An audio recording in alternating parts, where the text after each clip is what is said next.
ఈనాటి వాక్య ధ్యానం కొరకు మత్తయి సువార్త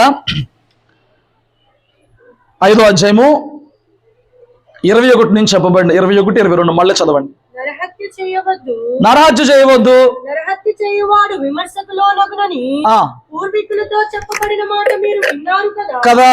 నేను మీతో చెప్పున్నదేమనగా, తన సహోదరుని మీద కోపపడు ప్రతివాడు విమర్శకు లోనగును. తన సహోదరుని చూచి యడ్డుడా అని చెప్పువాడు మహాసభకు లోనగును. ద్రోహి అని చెప్పువాడు నరకాగ్నికి లోనగును. చూడండి, గడిచిన వారం మనం చూసాం, దాన్ని కంటిన్యూ చేస్తున్నా. నరహత్య చేయొద్దు అనే మాట మీరు విన్నారు. నరహత్యే కాదు, ఇక్కడ ఏం చెప్తున్నాడు? తన సహోదరుని మీద కోప్పడితే విమర్శ చేస్తాడంట. వ్యర్థుడా అంటే మహాసభలో పెడతాడంట. ద్రోహి అంటే నరక అగ్నిలో పెడతాడంట. ఇప్పుడు నేను అన్నాను, ఈరోజు నేను మీకు ఒక విషయం నేర్పించే ప్రయత్నం చేయాలనుకుంటున్నాను.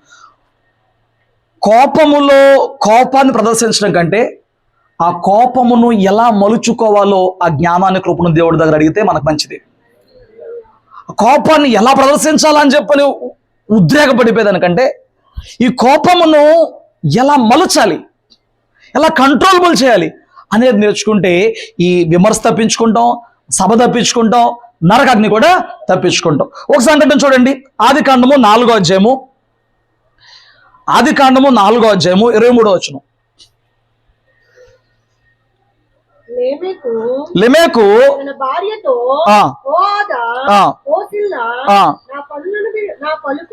నా పలుకు వినండి, లెమెకు భార్యలారా, నా మాట ఆలకించుడి. నన్ను గాయపరిచినందుకై ఒక మనుష్యుణ్ణి చంపితిని. నన్ను గాయపరిచినందుకు ఒక మనుష్యుణ్ణి చంపితిని. చంపేశాడంట. నన్ను దెబ్బ కొట్టినందుకై ఒక పడుచువాణ్ణి చంపితిని.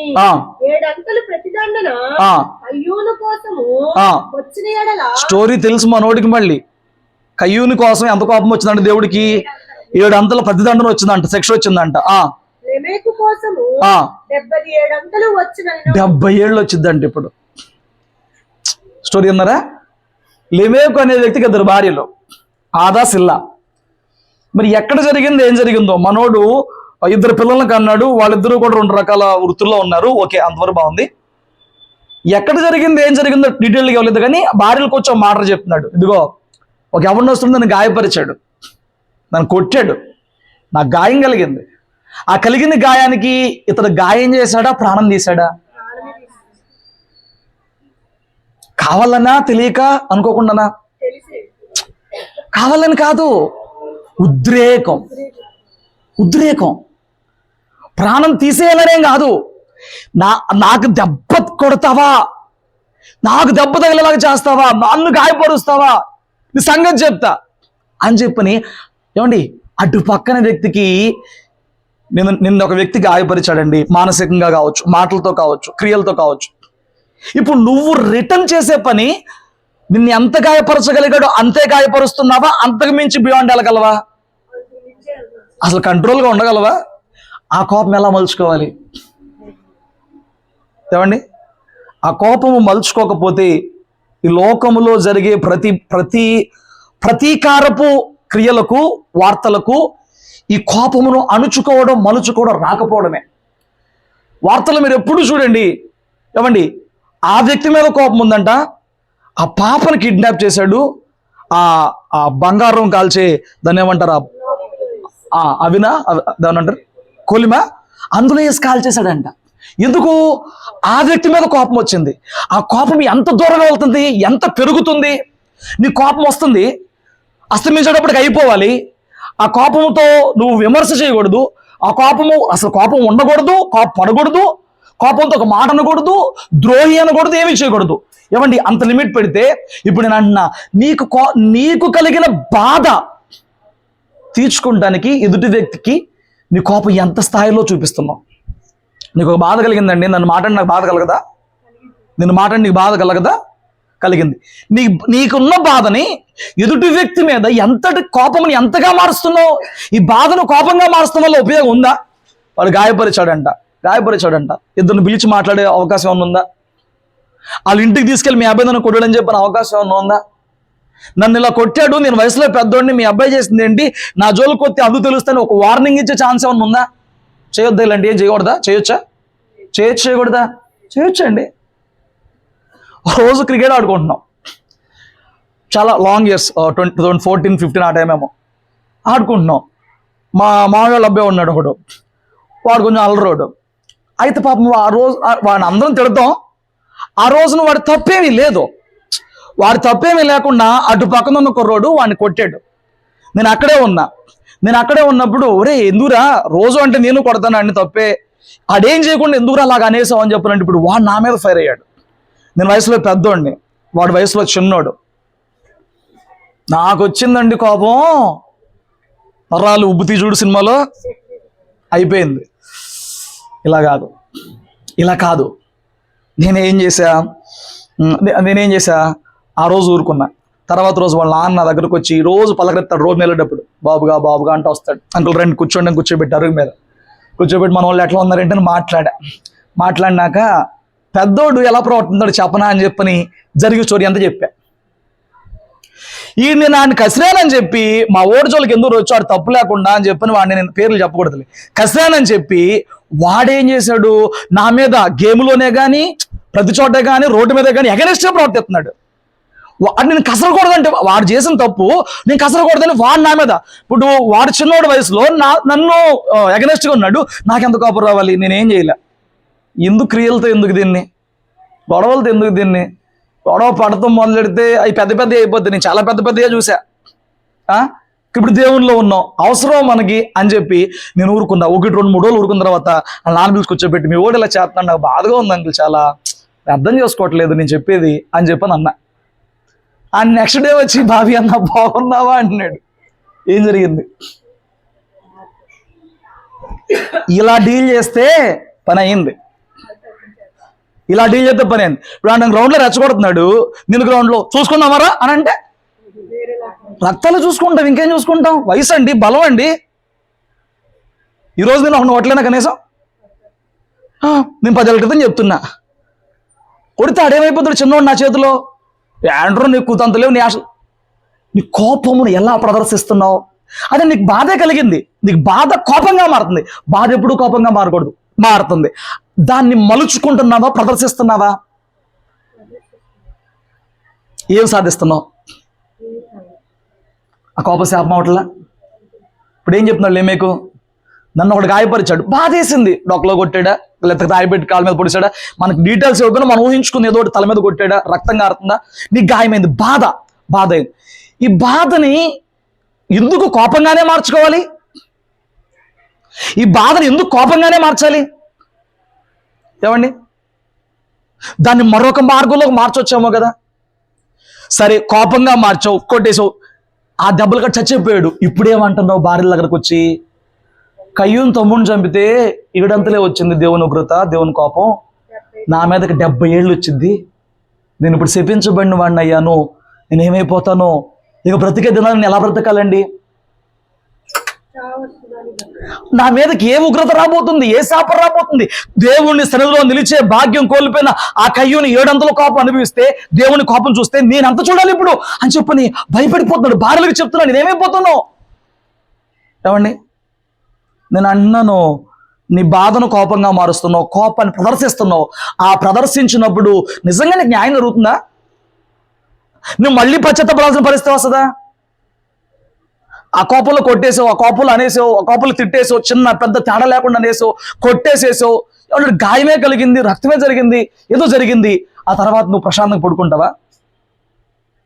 నీకు పెట్టిన ఒక ఆత్మ ఉంది, అది క్షోభిస్తుందిగా లోపల. ఎదుటి వ్యక్తిని గాయపరిచామే, ఎదుటి వ్యక్తిని బాధ పెట్టామే, అవసరం లేదేమో, తర్వాత పశ్చాత్తాపడేదానికన్నా నేను అంటాను, నీ బాధ కోపంగా మారనివ్వకు. మారుతుందంటే దాన్ని మలుచుకునే ప్రయత్నం చేయి. మారుతుంటే నీ బాధ కోపంగా మారుతుంటే దాన్ని మలిచే, ఏదన్నా డైవర్ట్ చేయగలమేమో చూడు. డైవర్ట్ చేయగలం మనం ముందే మైండ్లో పెట్టుకోగలిగితే. భార్యాభర్త గొడవ అవుతుంది, నువ్వు భర్తవి, నీ కోపంతో కొట్టేస్తావు అన్నప్పుడు నీ భార్యకి చెప్పకు, రెచ్చగొట్టమా కొట్టేస్తానని చెప్పాను, ఎందుకంటే ఇంకా రెచ్చగొట్టింది కావాలని. కొడితే అప్పుడు అటు వెళ్ళిపోతుంది సింపతి. వాళ్ళు రెచ్చగొట్టి నువ్వు కొట్టావు అనుకో, కొట్టింది ఇప్పుడు మొత్తం మ్యాటర్ అంతా పక్కన పెట్టి కొట్టింది హైలైట్ చేస్తారు వాళ్ళు. నువ్వు బయటికి వెళ్ళిపో సైలెంట్గా. ఎవరి టెక్నిక్ ఉంటాయి వాళ్ళకు ఉంటాయండి, ఎవరి టాక్టిక్స్ వాళ్ళకు ఉంటాయండి. ఆడు చెప్పడం కాదు నేను కొట్టేస్తాను, నువ్వు రెచ్చబొట్ట మాకని మాక. వాళ్ళు రెచ్చ కొడతారు, వాళ్ళ టాలెంట్ అది. నువ్వు బయటకు వెళ్ళిపో, అటు తిరిగిరా, అలా చూసిరా, ఏదో గాలి వెళ్ళిరా, అటు చూసిరా, డైవర్ట్ చేయి. ఏమండి, ఆ బాధని కోపంగా మార్చుకుంటాం తెలుస్తుంది. ఆ కోపాన్ని రెట్టింపు చేసుకుని ప్రదర్శించడం తెలుస్తుంది. ఆ ప్రదర్శించిన తర్వాత దేవుని కోపం, దేవుని ఉగ్రత కోసం ఎదురు చూడడం తెలుస్తుంది తప్ప ఈ బాధ కోపంగా మారుతున్నప్పుడు మలుచుకోవడం రావట్లా చాలా మందికి. దాన్ని ఎలా డైవర్ట్ చేసుకోవాలి రావట్లా. ఏమండి, నేను వార్తల్లో చూస్తూ ఉంటా, అప్పుడప్పుడు వార్తల్లో దశరథ్ మాంజీ అనో ఏదో పేరుంది, బీహార్లో ఒక పర్సన్. మీరు న్యూస్లో చూసారో లేదో మరి. వాళ్ళకు మారుమూలు ఉంటారు. వాళ్ళకు మారుమూలు ఉన్నప్పుడు వాళ్ళ ఊర్లో నుంచి బయటకు వెళ్ళాలంటే వాళ్ళు ఉన్న ఊరికి కొండ ఉంటుంది. ఇప్పుడు ఈ కొండ నుంచి ఇటు వెళ్ళలేరు. ఇప్పుడు మన గుహ తెలుసు కదా మీ అందరికీ, మీ తర్వాత నాకు తెలుసులేండి. అప్పుడు ఆ గుహ కనుక మూయబడి ఉందనుకో, అలా మరి ఆ పేర్లు ఏమంటారు, అంతేలా తిరిగి అంత ఏం పడుతుంది అంటే పావుగంట. బైక్ ఉంటే, బైక్ లేకపోతే పట్టింది కదా. సో ఇప్పుడు వాళ్ళ ఊరికి కూడా కొండ ఉంది. ఇప్పుడు ఇక్కడ నుంచి ఒక 25 years బ్యాక్ స్టోరీ, ఇక్కడ నుంచి ఒక 30 years బ్యాక్ స్టోరీ దగ్గర. అప్పుడు ఎన్ని బండ్లు ఉంటాయి, బండ్లు ఏమైనా ఉంటాయా, లేవు. వాళ్ళ భార్య ఏదో పని చేస్తున్నప్పుడు పొరపాటున రాతి మీద నుంచి పడిపోతే తలకో కడుపుకో దెబ్బ తగిలితే ఆ భార్యను హాస్పిటల్ తీసుకెళ్ళాలంటే వాళ్ళున్న ప్రాంతాన్ని బట్టి, ఆ రోడ్డు ఫెసిలిటీ లేకపోవడం బట్టి ఈ కొండగిడ్డు దాటితే ఊరికి వెళ్ళొచ్చు, ఈ కొండగిడ్డు దాటలేరు. ఈ కొండగిడ్డు దాటకుండా వెళ్ళాలంటే అటు తిరిగి 70 kilometers పట్టిద్దంట.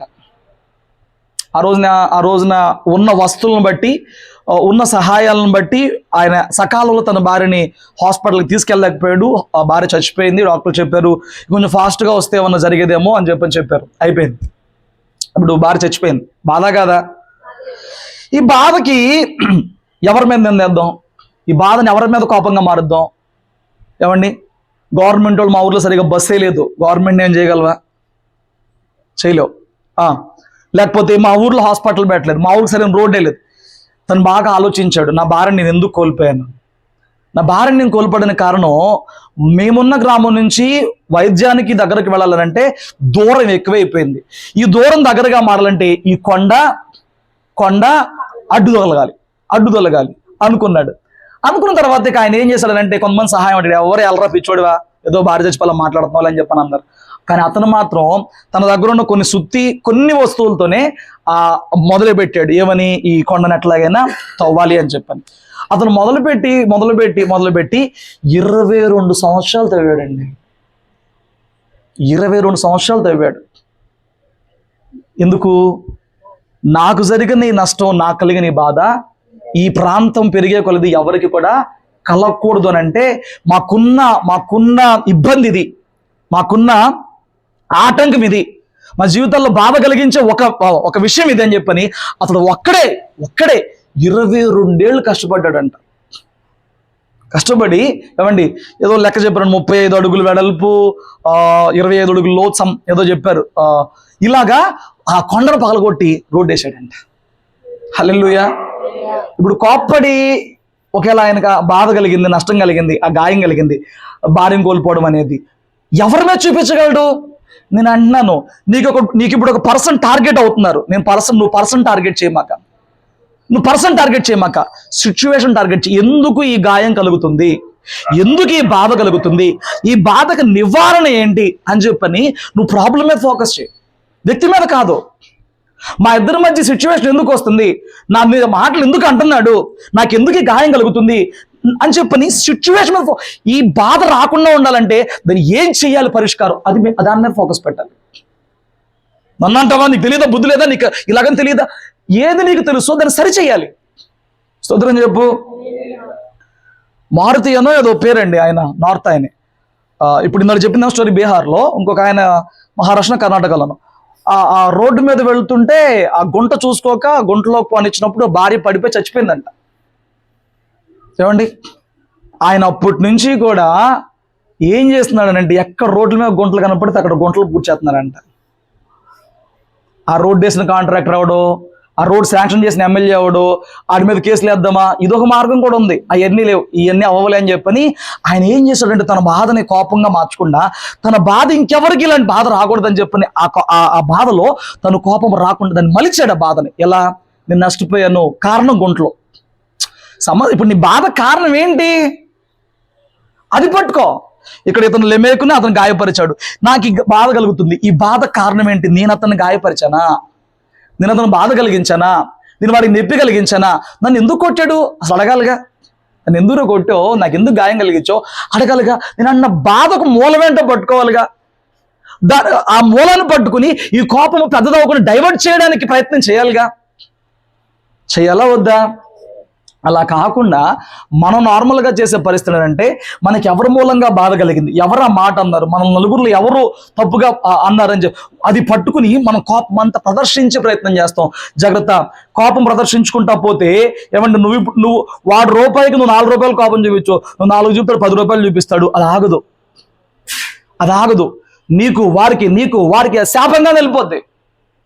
దేవుని బిడ్డలో శాంతము, దీర్ఘశాంతముతో నింపబడటానికి కోపం వస్తున్న చోట ఎలా మలుచుకోవాలో ఆ జ్ఞానాన్ని మనము సంపాదించుకోవాలి. హల్లెలూయా, హల్లెలూయా. ఇక్కడ లెమేకు ఏం చేయాల్సిందండి? ఆ కోపం వచ్చినప్పుడు నీకు అసలు ఎందుకు నా మీద కోపం వచ్చింది అని సిచ్యువేషన్ మీద ఫోకస్ చేయాల్సింది. లేదా తల్లిదండ్రులకు కానీ ఎక్కడికైనా తీసుకెళ్ళి ఇంకొకసారి అలా జరగనివ్వద్దని చెప్పని సాల్వింగ్ అన్నా చేసుకోవాల్సింది. అతడు ఏం చేశాడంటే కోపాన్ని బయటికి ప్రదర్శించాడు. మనలో ఎవరు ఉన్నారా? నా కోపం వస్తేనా నొత్తే,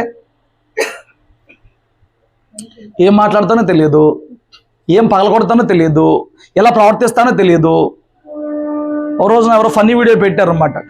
వాడు వెళ్తున్నాడు, ఆ తలుపుకున్న కొంకో మేకేదో పట్టి ఆడు బన్నీ చిరిగిపోయింది, ఆడు తలుపుని కొడుతున్నాడు, బన్నీని చింపేస్తున్నాడు, నేలకేసి కొడుతున్నాడు, గిరాట్లు ఇచ్చాడు కోపం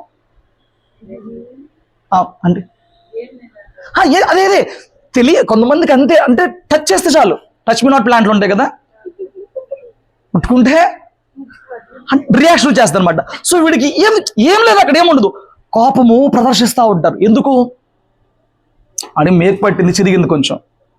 మనకు కూడా కొన్నిసార్లు చేసే పనుల్లో ఆ పని ఏదో చేయబోతుంటే జారిపోద్ది, పడిపోద్ది, కాలుకట్టు తగిలిద్ది, ఆ పని ఇసుకొచ్చేసే ప్రయత్నం వచ్చినప్పుడు ఏం చేస్తున్నావు?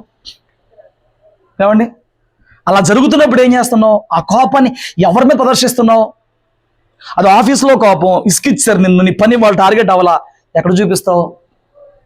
నీ వృత్తిలో ఉన్న కోపం, నువ్వు పని చేసి చూడొచ్చిన కోపం, దీన్ని తెచ్చి అక్కడ చూపిస్తావు. ఏం సాధిస్తున్నావు?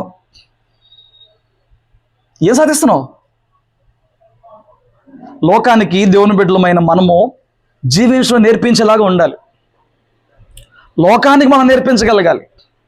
లోకం మనల్ని చూసి వీళ్ళు ప్రతి సందర్భాన్ని ఎలా హ్యాండిల్ చేయగలుగుతున్నారు, ప్రతి ఉద్రేకాన్ని ఎలా కంట్రోల్ చేయగలుగుతున్నారు, ప్రతి చోట ఎలా జయించగలుగుతున్నారని చెప్పని వాళ్ళు మనల్ని చూసి ఆశ్చర్యపడాలి. మన సలహాలు తీసుకుంటానికి వాళ్ళు మనకు ప్రయత్నం చేయాలి. కానీ లోకస్తులు మనల్ని చూసే అనేలాగా మనం ప్రవర్తించకూడదు.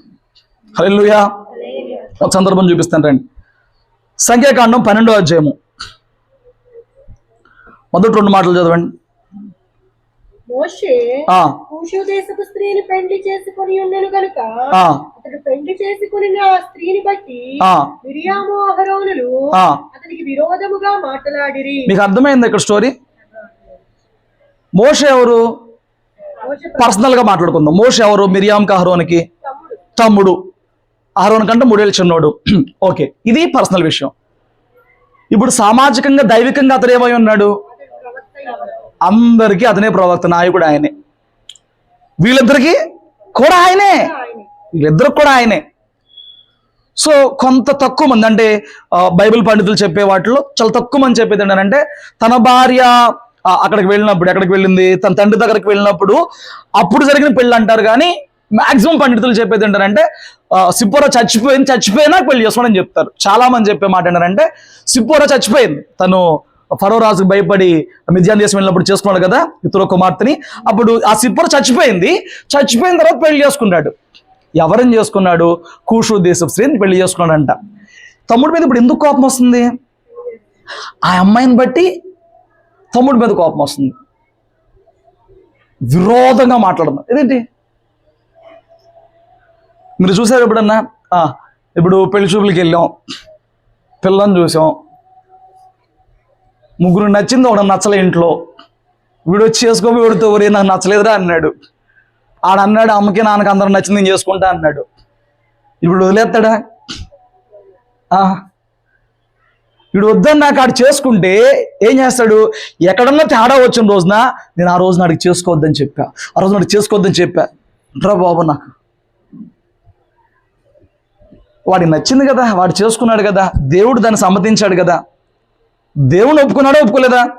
అయిపోయింది కదా. ఏంటి వీళ్ళ బాధ? నేను అన్నాను వీళ్ళ బాధ ఏంటి?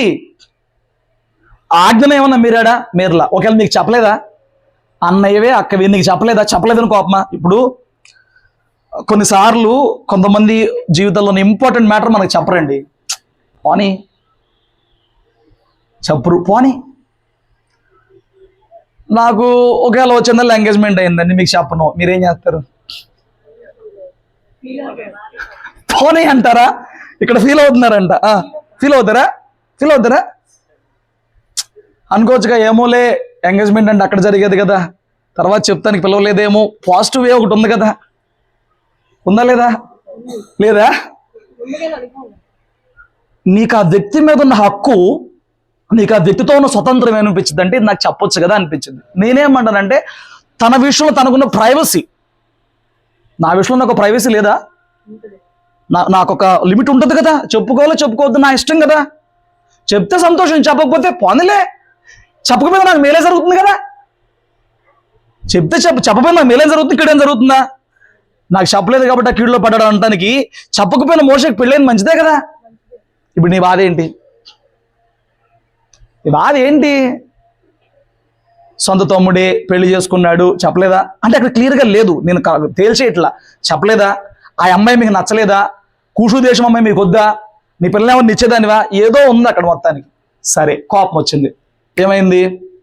కోపం వచ్చింది. ఇప్పుడు మీరేం చేస్తారు? ఎవరు కనీసం ఒక మాట కూడా చెప్పకుండా ఎంగేజ్మెంట్ చేసుకున్నాడు, ఏ ఫోటో చూపించలేదు, చూపిస్తే ఏమయ్యేది? మనం ఏమన్నా దృష్టి పెడతామా? మనం చూపించా కూడా సరిపోలేదా? ఇలాంటివి వస్తాయా? ఏదో ఒకటి కొందరు రావన్నారు, కొందరు వస్తాయా? సరే, వచ్చినప్పుడు నీ మాట ఎక్కడి వరకు ఉండాలి? చెప్తే బాగుండేది కదా, అంత కానవలం అయిపోయాం, ఓకే ఫైన్, బాగుంది. వీళ్ళు అది దాటి ఎక్కడికి వెళ్ళారు చెప్పనా? ఏంటో పెద్ద అనుకున్నాడు, పెద్ద ప్రవక్త, వీడే పెద్ద ప్రవక్త.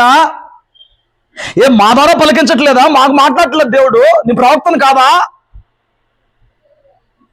ఎందుకు అక్కడ దాకా వెళ్ళారు వీళ్ళు? అదే కోపాన్ని మలుచుకోవడం రాకపోతే జరిగే నష్టం అదే. ఇప్పుడు రీజన్ చెప్తున్నా, ఏదో జరిగింది, ఆ అమ్మాయిని పెళ్లి చేసుకోవడంలో వీళ్ళకి చెప్పకపోవడమో, వీళ్ళకి నచ్చకపోవడమో, ఆ వేరే దేశం అమ్మాయి ఎవటి వీళ్ళు భక్తిలో ఓవర్గా అలా దాన్ని చేసుకోండి, ఏదో వీళ్ళకుంది క్రష్ ఏదో ఉంది, ఆ తమ్ముడికి చెప్పాలా ఎవరికి చెప్పాలి? ఈ ఇంటర్వ్యూలో చేసాం, మాకు బాధ కలిగింది, అయిపోయింది కదా. కాదు. సరే, ఆ విషయం చెప్తున్నారు బయట వాళ్ళకి, కనీసం మా తమ్ముడు మాకు చెప్పాడా? ఇది చెప్తుందని ఆయమే. వీళ్ళు ఎక్కడికి వెళ్ళారు? దేవుని ఎంపికను తప్పుపట్టే స్థాయికి వెళ్ళారు. ఏమండి, చాలా జాగ్రత్తగా గమనించండి ఇక్కడ విషయాన్ని. ఈ కోపము కంట్రోల్ చేయకపోతే ఏం మాట్లాడుతున్నాం, ఎవరి గురించి మాట్లాడుతున్నాం, ఏం అవబోతుంది, ఏం మన స్పృహ ఉండదండి. దెబ్బ చురకబడినప్పుడే తెలిసిద్ది దాని ఎవ్వరు. లెమేక్ అక్కడ గాయం చేస్తాడు, మరణం జరిగింది అక్కడ ఆయన కీడును కొని తెచ్చుకున్నాడు. మరి ఇలా పరిస్థితి ఏంటి? ఇక్కడ జరిగిన గాయం చాలా హృదయానికి, వాళ్ళకి చెప్పలేదో, వాళ్ళకి నచ్చలేదో, వాళ్ళకి ఏదో జరిగింది, వాళ్ళకి నచ్చలా, ఏదో జరిగింది, వాళ్ళ హృదయానికి బాధ అనిపించింది. సరే, బాధ అనిపించింది, కోపంగా మారింది. ఎలా ఆ కోపాన్ని? మా తమ్ముడు మాకు చెప్పలేదు, మాకు నచ్చలేదు, ఇలాగ చెప్పాల్సింది. వాళ్ళ ఎంపిక పైకి వెళ్ళిపోయారు. ఆడే పెద్ద ప్రవక్తని బిల్డప్. ఆడారా పెద్ద ప్రవక్త? అవును, ఆడే. దేవుడి ఎంపికలో మోషే వచ్చినాక కదా మీరందరూ బయటకు వచ్చారు. మీరే ప్రవక్తలు అయితే మీరే ఎందుకు ఇజ్రాయేల్ బయటకు తేలేదు? మోషే వచ్చాక కదా మీరు బయటకు వచ్చారు. మోషే చెప్పగాబట్టే కదా నువ్వు యాజకత్వం చేస్తున్నావు. మోషే చెప్పగాబట్టే కదా నువ్వు ప్రవక్తగా ఇప్పుడు పనిచేయగలుగుతున్నావు. ఆయన బట్టే కదా అంతా. కానీ కోపము దేవుడు ఎంచుకున్న సేవకుడైనా ఏమండి, నేను అక్కడ కేవలం సేవకుడికి విరుద్ధంగానే కాదు, నువ్వు ఏ వ్యక్తికి విరుద్ధంగా మాట్లాడుతున్నా ప్రతి వ్యక్తిలో ఆయన జీవం ఉంది. ప్రతి వ్యక్తి ఆయన జీవం ఉంది. జరిగిందేంటి నువ్వు చెప్పేదేంటి? కొంతమంది ఇలాగా ఎదుటి వ్యక్తుల యొక్క చెడు ప్రచారం చేసే ప్రయత్నం చేస్తారు. చేయకూడదండి, తప్పది. నేను వాళ్ళకి చెడ్డ పని చేశానండి, అది ఇక్కడ ఎవరికి తెలియదు, రమ్యకు ఒక్కదానికి తెలిసింది. నేను వెళ్ళిపోయాను, మీరు ఇంకా ఉన్నారు ఇక్కడ. ఇప్పుడు ఈ పిల్ల అందరూ ప్రచారం చేసింది. నేను చెడ్డ పని చేసినప్పుడు చెడ్డ పని చూసింది, నేను వెంటనే దానికోసం పశ్చాత్తాపడ్డా, ప్రభువు నన్ను క్షమించాడు, అది అయిపోయింది. ప్రభువుకి నాకు మధ్య ఉంది, క్లియర్ అయిపోయింది కదా. ఇప్పుడు నువ్వు వెళ్ళి 10 మంది ప్రచారం చేస్తున్నావు చూడు, అదేమవుతుంది? నానేం బ్యాడ్ అవుతుందా? తీర్పు నీకు వస్తుంది. ఎందుకు తీర్పు నీకు వచ్చింది? నేను ఆల్రెడీ ప్రభు దగ్గర సెట్ అయిపోయా. నేను తప్పుడు పని చేశా, నువ్వు చూసావు వచ్చి ఇదేంటయ్యా అన్లా మనసులో పెట్టుకున్నావు. ఇప్పుడు ఏం దొరికిందో సందని చెప్పని మనకు నిధులు చెప్తున్నాడు, చూడు ఏం చేశాడు అని చెప్పని మొత్తం ప్రచారం చేసావు. ఓకే, నువ్వు చేసావు. ఇప్పుడు అందరూ నాకు ఏదో హ్యాండీ అయిపోయారు, కానీ నేను దేవుని దగ్గర ఏమై ఉన్నా? అందుకే ప్రచారాలు చేయొద్దు. నువ్వు ప్రచారాలు చేసుకుంటే అది ఇంకా ప్రచారం చేయబడుతూనే ఉంటుంది. ఆ వ్యక్తులు ఇప్పుడు మార్పు వచ్చి ఆ వ్యక్తి దేవుని దగ్గర క్షమాపణ పొందుకుంటే దేవుడు అతను నీతిమంతుడిగా మార్చాడు, కానీ నువ్వు ఇంకా నువ్వు దోషుడుగా చూస్తున్నావు. నీ దృష్టిలో దోష అయ్యాడు, కానీ దేవుని దృష్టిలో ఎప్పుడు నీతిమంతుడు అయిపోయాడు. దేవుని దృష్టిలో నీతిమంతులుగా ఉన్న వారిని నువ్వు దోషని మాట్లాడితే దేవుడు ఊరుకుంటాడా? ఈ పెళ్లి విషయంలో దేవుడికి ఏమన్నా కంప్లైంట్ ఉందా? దేవుడు ఏమన్నా మిరియాము అని చెప్పి నీకు వచ్చి చెప్పాడా? మిరియాము మోషే చూడు మీ తమ్ముడు నీకేమని చెప్పాడా? నీకేం బాధ? ఏమండి, వీళ్ళిద్దరూ కలిసి మోషేకి విరోధంగా మాట్లాడి కోపాన్ని చూపించారు. ఇప్పుడు ఎవరు వచ్చారో తెలుసా? దేవుడే. మీరు ముగ్గురు రండి ఒకసారి మాట్లాడాలి. అలాంటి సిచ్యువేషన్ ఇక్కడ కూడా ఉంటే బాగుండండి. ఇక్కడ పాస్టర్ చేతిలో పడిపోతుంది, కానీ అదే సిచ్యువేషన్ ఆ రాత్రి ఇంట్లో అందరూ ఉన్నప్పుడు దేవుడు పిలిచి జయరామ్ గారు మీరు భవానీ నువ్వు రమ్య నువ్వు ముగ్గురు రండి అని చెప్పని దేవుడు గదిలోకి పిలిచి మొత్తాన్ని ఉతికారెత్తే ఎంత బాగుండో. అవును కదా? తెల్లారిపాటికే ఇంకొకసారి ఇలాంటి మిస్టేక్. అప్పుడు వారం రోజులు ఆయన పనికి వెళ్ళడు, తప్ప ఆయనలో ఉంటే. మరి ఇక్కడ ఏం చేశాడు? అదేగా చేశాడు. నువ్వు నీ పెళ్ళాన్ని ఇలాగ అంటావా, నువ్వు మీ అమ్మనట్టగా అంటావా అని ఇద్దరిని పడుకోబెట్టేసాడు. ఇంకొక వారం రోజులు ఇంకొకసారి నోరు లేసిద్దా? జరగట్లేదు కాబట్టి మన ఆటలు సాగుతున్నాయి. అలా జరిగితే చాలా బాగుండు కదా. కానీ ఎక్కడ జరిగింది చెప్పనా? నీ మనస్సాక్షిలో జరిగింది. ఇద్దరిని కలిపి పిలవకపోవచ్చు, కానీ నీ మనస్సాక్షిలో జరిగింది. చూడండి, అప్పుడు దేవుడు అంటే మీరు ముగ్గురు రండిరా అన్నాడు. వెళ్ళారు. మీరు ఎవరికి విరోధంగా మాట్లాడుతున్నారు? నా దృష్టిలో వాడేంటో చెప్తా విను. భూమి మీద ఉన్న వారందరిలో మిక్కిలి సాత్వికుడు వాడే, భూమి మీద ఉన్న వారందరూ వారిలో నమ్మకస్తుడు వాడే. నేను ఎన్నుకుంది వాడినే. మిగతా వాళ్ళతో దరిష్ఠంలో మాట్లాడతా, నేను ఎన్నుకున్నానని చెప్పని వాడితో ముఖాముఖిగా మాట్లాడతా. అలాంటోడికి విరోధంగా మాట్లాడటానికి మీరు ఎలా భయపడలేదు అని అక్కడ ఒక మాట చూడండి, 9వ వచనం. మొదట వీళ్ళ కోపం మోషే మీద చూపించారు, ఇప్పుడు దేవుని కోపం వాళ్ళు రుచి చూస్తున్నారు. ఇదిగో నీ కోపం ఎవరి మీద చూపించావు అనుకో, ఆడు నిన్ను ఎదుర్కోలేక ఆడు వదిలేయచ్చు. ఎవరైనా వాళ్ళు అవుతారు చెప్పనా? అది తట్టుకోలేవు, జాగ్రత్త. అది తట్టుకోలేవు, దేవుని కోపం తట్టుకోలేవు. మనిషిని గాయపరిచి, మనిషిని మాటలతో వేధించి, మనిషి మీద కోపం చూపించి, మనిషి హృదయాన్ని బాధపరిచి, వాడిని బ్యాట్ చేసి ద్రోహి అని ఏమండి ఏమన్నాడు? 3 మాటలు. నిర్నిమిత్తంగా కోపడితే విమర్శ చేస్తా అన్నాడు. ఇంకా వేస్ట్ ఫెలో అంటే మహాసభలో పెట్ట. నువ్వు ఏదైనా చేసి ఆయన తీర్పుని దాటలేవు, తీర్పుని తప్పించుకోలేవు. జాగ్రత్త. కోపం శాపంగా మారకముందే నీ కోపాన్ని మలుచుకునే మార్గం ఏంటో కనిపెట్టుకో. లేమేకు కోపాన్ని మార్చుకుని ఉంటే బాగుండేది. ఈ అహరోను మిర్యాములు డైరెక్ట్గా వెళ్ళి తమ్ముడితో మాట్లాడుకుని ఉంటే బాగుండేది. వాళ్ళ బాధ ఏంటో వాడికి చెప్పుకుంటే బాగుండేది. వాళ్ళు వాడిని బ్యాడ్ చేసే ప్రయత్నం చేస్తారు. నువ్వు కోపంలో ఒకరి క్యారెక్టర్ బ్యాడ్ చేస్తున్నావా? నువ్వు కోపంలో ఒకరి గురించి చెడుగా ప్రచారం చేస్తున్నావా? వాళ్ళు దేవుని దృష్టిలో నీతిమంతులైతే, వాళ్ళు దేవుని లెక్కలో యోగ్యులైతే నీ కోపానికి నువ్వు ఎంతైనా ప్రచారం చేయ, ఒకరోజు నువ్వు దేవుని కోపాన్ని రుచి చూడాల్సిన అవసరం ఉంటుంది. గుర్తుపెట్టుకో. అందుకే అంటున్నా, ప్రచారాలు చేయక.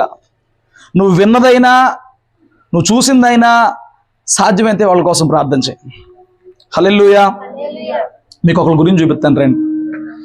మనం ఎలా ఉండాలి అసలు దేవుని బిడ్డలంగా, మీకు ఒకరి గురించి చెప్తాను. మార్కు సువార్త 3వ అధ్యాయము 17వ వచనం చదివి పెట్టండి. జెబెదాయి కుమారుడకు యాకోబు, అతని సహోదరుడకు యోహాను, వీరిద్దరికీ ఆయన బోయనెర్గేసు అని పేరు పెట్టెను. బోయనెర్గేసు అనగా ఉరిమెడు, వారిని అర్థము. ఉరిమెడు వారంట. ఏంటంట? ఉరిమెడు వారు. ఎవరో యోహాను యాకోబు ఉన్నారే, పేతురు యోహాను, ముగ్గురు సెపరేట్ గా ఉన్నారు 12 మందిలో. ఈ ముగ్గురులో 2 అన్నదమ్ములు. ఎవరిద్దరు? యోహాను, యాకోబు. వీళ్ళు ఎలాంటి వాళ్ళు అంట? ఉరుముతారంట. దేవుడు ఆ పేరు పెట్టాడు, ఉరిమే రకం అంటే వీళ్ళు. కొన్నిసార్లు అంటారు, ఏంటి ఉరుమురుము సొత్తున్నావు? సూపులతో ఉరుముతారు, చూపులతో ఉరిమేస్తారు అన్నమాట. ఉరుమురుము సొత్తారంట. ఆడేం చేయలేక, ఏంటి ఉరుమురు సొత్తున్నావు? పోనీ ఆడు కాకపోతే పక్కన వాళ్ళు, ఏంటాడు ఉరుమురు సొత్తున్నాడు? ఉరుముతున్నారంట చూపులతోనే, చేష్టలతో, మాటలతో. ఉరుముతే ఎలా ఉంటుందండి? సౌండ్ వచ్చింది అనుకో, ఎలా ఉంటది? హాయ్ అంటామా? అమ్మో అంటామా లేదా? వీళ్ళు అలాంటి రకం. వీళ్ళు ఇన్వాల్వ్ అవనంత వరకే బాగుంటది. వీళ్ళు ఇన్వాల్వ్ అయితే ఎలా ఉంటది? ఉరుమెద్దే, అంతే అయిపోయింది. పెళపలా ఉంటది. ఏసీ ఏం చెప్తున్నానంటే, ఇప్పుడు రండి వీళ్ళ స్వభావం ఎలాంటిదో, ఏం జరిగిందో దానికి చూపిస్తా. లూకా 9:51 నుంచి కిందకు వద్దాం. ఆయన పరమునకు చేర్చుకొనబడిన దినములు పరిపూర్ణమగుచున్నప్పుడు ఆయన యెరూషలేమునకు వెళ్ళుటకు మనస్సు స్థిరపరచుకొని తనకంటే ముందుగా దూతలను పంపెను. వారు వెళ్లి ఆయనకు బస సిద్ధము చేయవలనని సమరయుల యొక్క గ్రామములో ప్రవేశించిరి గాని ఆయన యెరూషలేమునకు వెళ్ళ నభిముఖుడైనందున వారు ఆయనను చేర్చుకొనలేదు. శిష్యులైన యాకోబును యోహానును అది చూచి ఆకాశము నుండి అగ్ని దిగి వీరిని నాశనము చేయనట్లు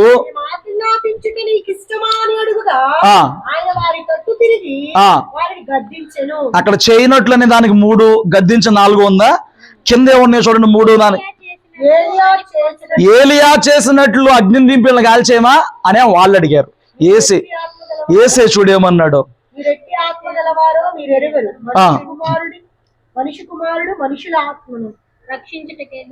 ఏం కనపట్లేదమ్మా, మరి చదవాలి. మీరు ఎరుగరు, మీరు ఎట్టి ఆత్మ గలవారో మీరు ఎరుగరు. మనుషు కుమారుడు మనుషుల ఆత్మను రక్షించుటకే గాని నశింపచేయడానికి రాలేదు. మీరు అర్థం చేసుకున్నారు ఈ విషయాన్ని. కొందరు ఏం చేస్తారంట? ఉరుముతారు.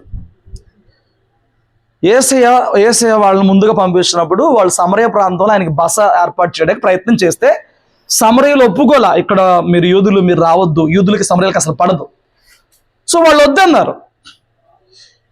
వాళ్ళని నిరాకరిస్తారా? ఎవరిని? మా ప్రభువు నిరాకరిస్తారా? కాబట్టి ఏం చేద్దాం అయ్యా? అప్పుడప్పుడు ఏలియా అగ్ని పంపించి ఏం చేశాడు? పంచదశాధిపతుల్ని, వచ్చిన అధిపతిని మొత్తాన్ని 51 మందిని, నేనే ప్రవక్తనైతే ఆకాశం నుంచి అగ్ని దిగజంలో కాల్చివేయను కాక అనగానే బస్ అయిపోయారు. ఉందా? సిరియా రాజు స్టోరీ గుర్తుందా? ఇప్పుడు ఏమంటున్నారు? ఏలియాని లెక్క చేయకపోతేనే కాల్చిపడేసాడు, వీళ్ళు లెక్క చేయట్లా, కాల్చేద్దామా?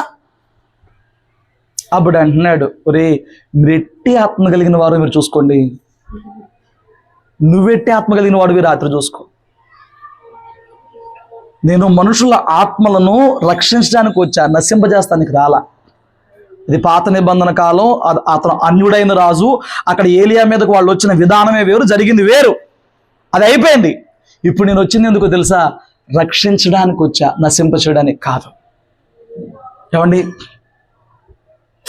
ఎవరన్నా మన దేవుడిని అంగీకరించలేదా? ఎవరన్నా మన దేవుని మాట వినట్లేదా? నాశనం అయిపోతావు నేను ఓడుతున్నావు అనకూడదు. దేవుని దగ్గరకు రమ్మంటే రాట్లా, నీకు ఎప్పుడో కానీ మనం అలాంటి మాటలు పలకూడదు.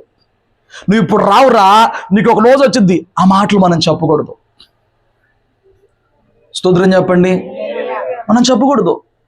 మనం దేవుని నీతిని నెరవేర్చాలంటే, మనం కీడు నుంచి తప్పించుకోవాలంటే ఉరిమే వారంగా ఉండకూడదు. ఆయన పరీక్షించుకోమన్నాడు. మీరు ఎట్టి ఆత్మ గలవారో మీరు ఎరుగరు. వీళ్ళ ఆత్మ ఏం చేస్తుంది? వారి నాశనం కోరుకుంటుంది. నీ ఆత్మ ఎలాంటిది? ఎదుటివారు ఎలాంటి వారైనా వారి క్షేమాన్ని కోరుకునే ఆత్మ కలిగి ఉన్నావా?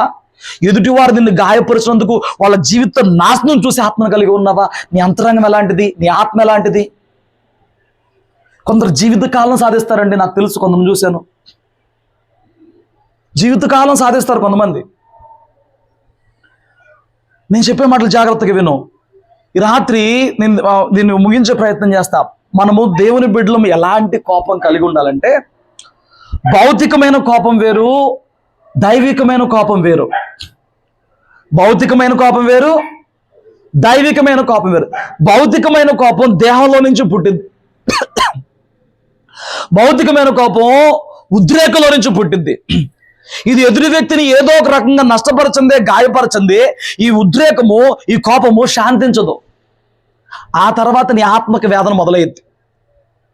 కానీ ఆత్మలో ఒక రోషం ఉంటుంది. ఇది ఎలాంటిదంటే, ఫిజికల్గా నీ మీద అటాక్ జరుగుతున్నా, ఫిజికల్గా నేను టార్గెట్ చేస్తున్నా, నిన్ను కార్నర్ చేస్తున్నా, నువ్వు పట్టించుకోలే. కానీ దేవుని విషయానికి వచ్చేటప్పటికి ఒకడు నష్టపోతున్నప్పుడు దైవికమైన రోషం నీకు పుట్టుకొచ్చింది. హల్లెలూయా. నువ్వు ఎట్టి ఆత్మ కలిగి ఉన్నావు? దీన్ని నేను కొంచెం వివరంగా చెప్తాను, అర్థమయ్యేలా శ్రద్ధగా వినండి. నీ జోలికి ఎవరన్నా వచ్చారు, వాళ్ళు నిన్ను విమర్శ చేశారు, అప్పుడు ఎలా రియాక్ట్ అవుతున్నావు? దేవుని నామాన్ని తీసుకుని వాళ్ళు విమర్శించారు, అప్పుడు ఎలా రియాక్ట్ అవుతున్నావు? ఇదేదో బాగుందండి, నా జోలికి వస్తే ఏమనలే, కానీ ఏసే జోలికి కనుక వచ్చారో కర్ర తీసుకుని కొట్టేసి వస్తా. మళ్ళీ అట్లా అవ్వదు. దైవికమైన కోపం రావాలంటే దేవుణ్ణి అన్నారు కాబట్టి వెళ్ళి కొట్టొచ్చేస్తాను, అట్లా కాదు. స్తోత్రం చెప్పు. నువ్వేం చేయాలనంటే, వాళ్ళల్లో పనిచేస్తున్న ఆ దురాత్మల మీద పోరాడాలి. నువ్వు ఆ మనిషితో కాదు పోరాడాల్సింది. వారిని ఈడ్చుకుపోతున్న దురాత్మల ప్రభావం వారిలో ఉంది, దురాత్మల అధికారం వారిలో ఉంది. దానివల్ల వారు అట్లా ప్రవర్తిస్తున్నారు. వీరు యేసుని చేర్చుకోలేదనంటే వారు శాపానికి లోనై ఉన్నారు. వాళ్ళు దేవుని త్రోసివేస్తున్నారు. వాళ్ళు సాతాను అధికారం కింద ఉన్నారు. వీళ్ళు ఏం చేయాలి? ఏమండి, నేను చూపిస్తాను రండి. 1 సమూయేలు గ్రంథం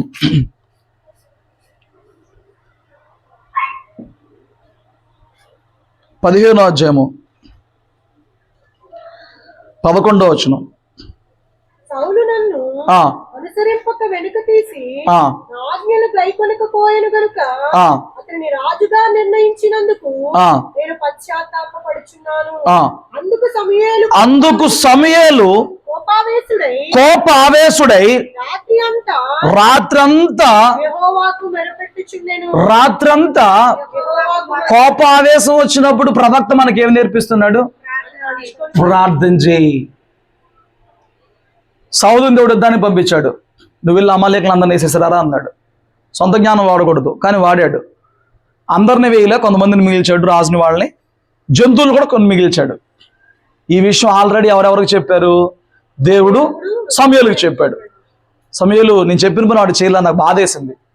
దేవునికి బాధ కలిగినప్పుడు సమూయేలు కోపం వచ్చింది. ఇది ఎలాంటి కోపం? చిత్తమైంది కాదు, దైవికమైన కోపం. దైవికమైన ఇది ఎలాంటి కోపం? ఈ కోపములో సౌలుని మాటలు అనడం కానీ, సౌలుని కించపరచడం కానీ, సౌలుని గాయపరచడం కానీ, బ్యాడ్గా ప్రచారం ఏమన్నా ఉంది ఇందులో? ఏం చేస్తున్నాడు?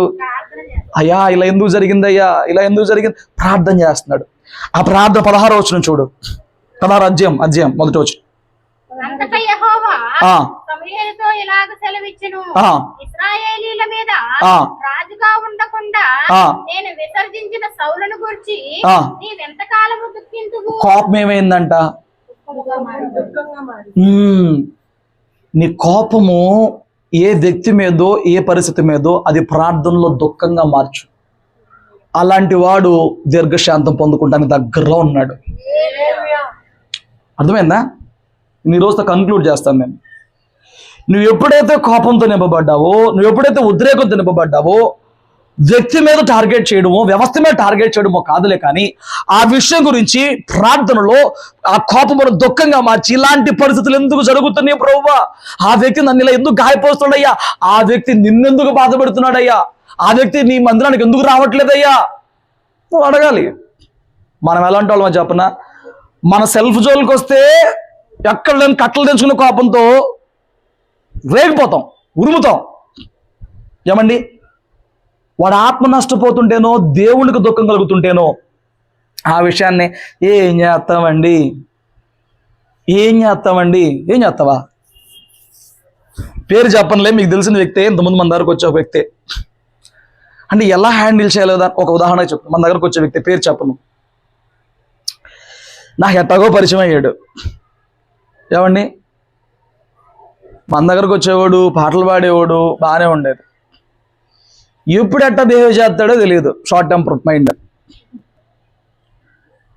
ఒకరోజు రాత్రి చిటక లక్క చర్చిలో కూర్చున్నారు, కరోనా టైం అనుకుంటా.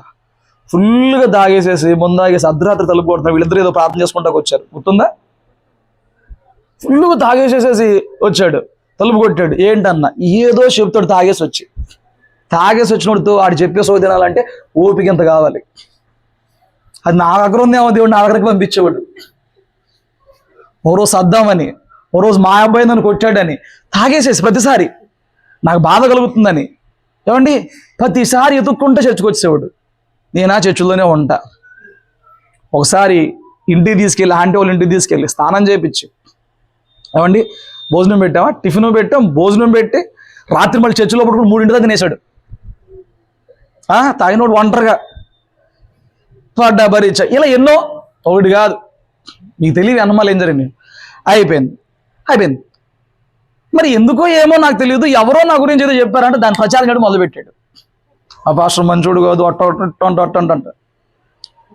నేను ఈ రోజుకి ఆయన మీద కోపం పెట్టుకోవట్లా. ఎప్పుడన్నా ఏమన్నా చెడుగా మాట్లాడానా మీ సమక్షంలో, ఎప్పుడన్నా ఏమన్నా మాట్లాడలా. ఒకరోజు వాళ్ళ నాన్నగారు మంచి పాస్టరు, ఆయన కన్నీరు కాడుతున్నాడు, నా కొడుకు మారలయ్యా అంటున్నాడు. వస్తున్నాడు, మారతాడేమో, ఈరోజు మనం కోపడితే దూరం అయిపోతాడేమో, మారతాడేమో చూస్తున్నాం. ఓ రోజు వాళ్ళ నాన్నగారు హాస్పిటల్లో ఉన్నప్పుడు మా నాన్నకు బాలేదని ఫోన్ చేసి దేవుణ్ణి బూతులు తిడుతున్నాడు, పిచ్చి బూతులు తిడుతున్నాడు. నేను నోటితో ఎప్పుడు బూతులు పలకను, చెప్పలేదు కాయి, తిడుతున్నాడు. వాళ్ళ పక్కన వాళ్ళ తమ్ముడు ఉంటే లాక్కుని, ఎవరండి మీరు, ఏంటి మా అన్నయ్యతో మీకు ఏంటి గొడవ అంటున్నాడు. అయ్యా బాబు, గొడవ లేదు, ఏం లేదు, మీ అన్నయ్య ఏమైందో మీ అన్నయ్య తాగేసి ఉన్నాడు అంటే, అవునండి, మీ అన్నయ్య నాకు ఫోన్ చేసి ఏంటంటో మాట్లాడుతున్నాడు అయ్యా, నేను పాస్టర్ అంటే, సారీ అని పెట్టేశాడు. ఆ రోజు ఊరుకున్నా. మొన్న మధ్య నేను చర్చి నుంచి ఇంటికి వెళ్ళి స్నానం చేసి తినేసి మళ్ళీ చర్చికి వెళ్ళిపోతా నైట్. మా ఇంటికి వచ్చాడు, మా మామయ్యతో మాట్లాడాడు, మెట్లు దిగుతున్నాడు. నేను అప్పుడు ఫుల్ డ్రింక్లో ఉన్నాడు. బయట కిందకు వచ్చాడు, ఎలా ఉన్నారండి, బాగున్నాను, ఫైన్, బాగున్నా. ఎందుకు వచ్చినాయి ఆ మాటలు? అసలు దేవుడు లేడు, యేసుగాడు లేడు, ఇంకా అక్కడి నుంచి గ్రీకు, లాటిన్, హెబ్రీ భాషలు వచ్చేస్తున్నాయి అన్నమాట. తిడుతున్నాడండి, దేవుణ్ణి తిడుతున్నాడు. నా గురించి అడ్డగా ప్రచారం చేసినప్పుడు ఎప్పుడు నేను అడగల ఆ మనిషిని, నా గురించి నువ్వు ఇలా అన్నావంట రుజువు చేయగలవా, నా గురించి ఇలా అన్నావంట నువ్వేమైనా చెప్పగలవా, నువ్వేమైనా చూపించగలవా, నీకు ఎవరు చెప్పాడు తేగలవా? I don't care. నేను ఎలాంటి వాడిని నా దేవుడు తెలిస్తే చాలా. ఈ సాక్ష్యాలే నాకు అవసరమా, ఈ మనుషుల సాక్ష్యాలు నాకు అవసరమా? అక్కర్లా. సో అయిపోయింది, అదే అయిపోయింది. ఒక రోజు నా చర్చిలో నుంచి సండే పూట మేము కంకిపాడు వెళ్ళడానికి సిద్ధపడుతున్నాం. నేను సరే షేవింగ్ చేయించుకుందాం కదా అని చర్చిలో బండి తీసా, వచ్చాడు. మీరు నన్ను పూర్తిగా మర్చిపోయినట్టున్నారే, నా కోసం ప్రార్థన చేస్తున్నారా అన్నాడు. చేయట్లా. తెలిసి అడుగుతున్నావు, తెలియక అడుగుతున్నావు, ఏ నోరేసుకుని అడుగుతున్నావు? మొన్న నువ్వు నా దేవుణ్ణి నోడుతో ఎన్ని బూతులు మాట్లాడావు నీకు గుర్తుంది? నాకు గుర్తులేదు బ్రదర్ అంటున్నాడు. గుర్తులేదా? ఇదే మాటలెళ్ళి ఒక ఎర్ర జెండా పెట్టుకుని ఇంటి ముందు వాడి దేవుడిని తిట్టిను రా, సేఫ్ కదా, తాగేసెళ్ళి తిట్రా. ఇదే మాటలెళ్ళి ఇంకొక పచ్చ జెండా పెట్టుకునే వాళ్ళ దగ్గరికి వెళ్ళి నువ్వు తిట్రా. మీ అంత చీప్ కనపడుతున్నానా, నేను అంత లెక్కనలా కనపడుతున్నానా? నువ్వు నా గురించి ఎన్నో అన్నావు, పట్టించుకోలే. నా దేవుని గురించి అన్మాక ఇప్పటికైనా చెప్తున్నా, దేవుడిని క్షమిస్తాడు. తిన్నగా రా, మందిరానికి రా, దేవుని క్షమాపణ అడుగు, సంఘంలో మంచిగా ఉండు, బాగుంటావు, కట్టబడతావు, దీవించబడతావు. నీ మీద నాకే కోపం లేదు, కానీ నా దేవుడిని ఇప్పుడు అలా తిట్టమాక. నేను సేవించే దేవుడిని నా ముందు ఎందుకు తిడుతున్నావు నువ్వు? ఇలా ఎవరు సేవించే దేవుడిని అక్కడ తిట్టు రాగలవా క్షేమంగా? దేవుడు మాకు నేర్పించిన దాన్ని బట్టి నేనేం చేయట్లా, వదిలేస్తున్నా. దేవుడు నేర్పించాడండి. ఏం నేర్పించాడు? ఒక చెమ్మ మీద కొడితే ఇంకో చెమ్మ చూపించమన్నాడు. చెప్పాడా? మీకు చెప్పలేదా? అందుకే నేను వదిలేస్తున్నాను. నేను ఈ జోలు తీయట్లా. నేను ఇప్పటికైనా దేవుడిని క్షమిస్తాడు రా.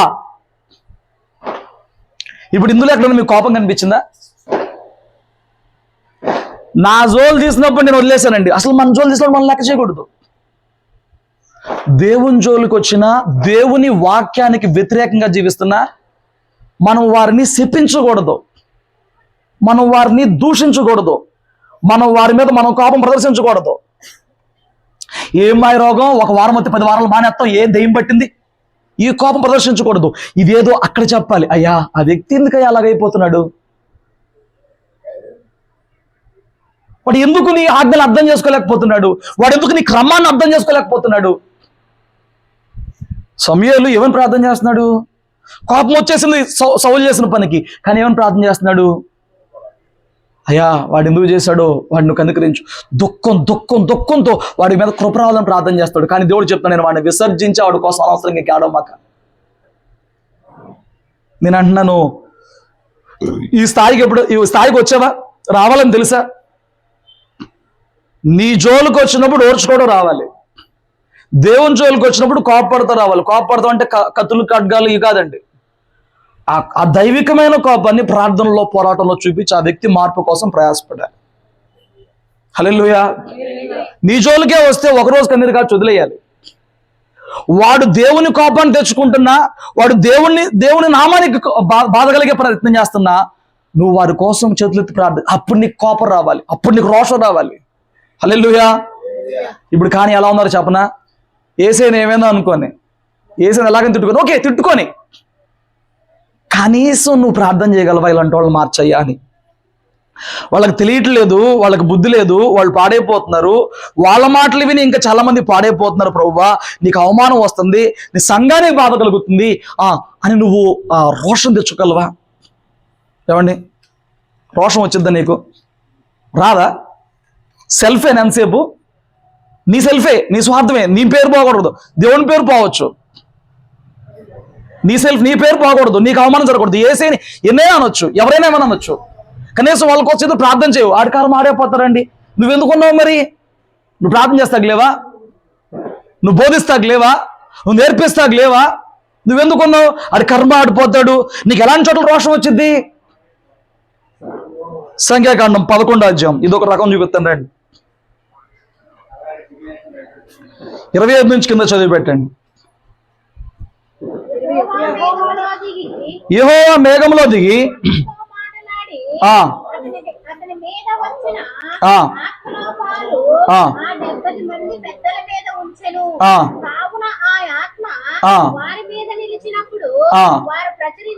ప్రవచించిరి గాని ఆ మనుషుల్లో 2 పాలెములో నిలిచి ఉండేది. ఎల్దదు, మేదాదు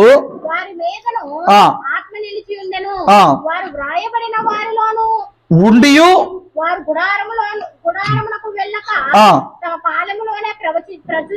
ప్రవచించిరి. అప్పుడు ఒక యవనస్తుడు మోషే యొద్దకు పరిగెత్తి వచ్చి ఎల్దాదు మేదాదు పాలెములో ప్రవచించుచున్నారని చెప్పగా, మోషే ఏర్పరచుకున్న వారిలో నూను కుమారుడును మోషేకు పరిచారకుడు నైనా యెహోషువ వారిని నిషేధించు. నా నిమిత్తం నీకు రోషం వస్తుందా? వినాలి. నా నిమిత్తం నీకు రోషం వస్తుందా? నా నిమిత్తం మొత్తం ఏంటి? ఎవరి నిమిత్తం రావాలి? దేవుని నిమిత్తం రావాలి. ఈ రోజున సేవకులకి భక్తులు తయారైపోతున్నారు. ఎవరికి భక్తులు తయారవుతున్నారు? దేవునికి కాదు, సేవకులకి భక్తులు తయారైపోతున్నారు. మా సేవకుండా అంటావా? మా జోలికి వస్తావా? మా సంఘాల్లో అంటావా?